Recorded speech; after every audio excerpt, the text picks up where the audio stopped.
A lot of times I like to sit to myself and do a lot of reflecting on world events or things going on in my own personal mind, or how everyone thinks and how I think differently than everyone else, and what brings those conclusions to my process. I think a huge key to that is because I've learned to listen to others' opinions and compare it to my own opinions.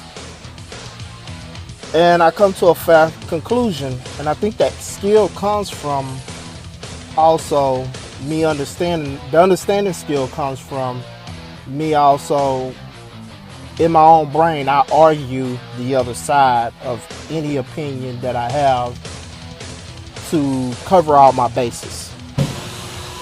Another thing is I learned a little bit about philosophy and learning the Socrates way of finding knowledge, questing for knowledge.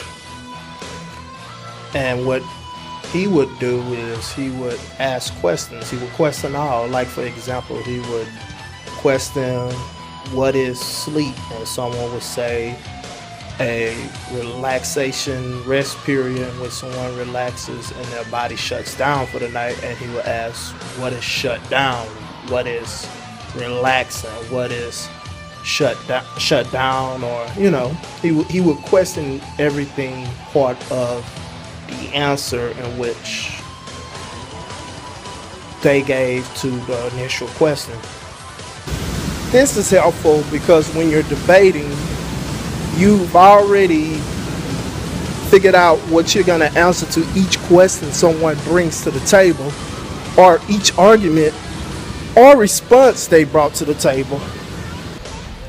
Another thing you can't do is bring emotions to an argument, because once you start bringing your emotions to an argument, you start losing that ability to think during the argument. Even though you're bringing passion to the table, you're losing that ability to catch certain things, to use knowledge and logic in that argument.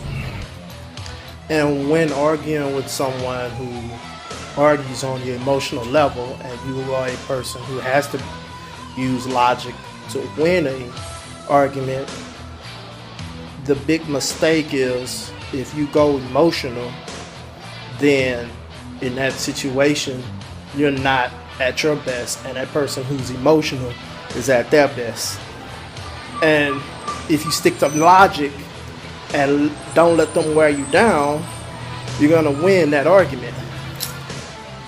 That whole tidbit of using logic to defeat emotions, I learned from a show called The Black Phillip Show, which is more of a relationship show, but that tidbit is very useful in any argument with anyone who's emotional in their argument.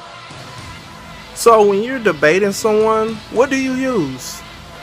Do you wear people down with your emotions, therefore nothing gets solved, and you're just two angry people? Or do you use logic, and are you arguing with people who use logic, which things does get solved, or you become closer together to understand each other? Just something to think about.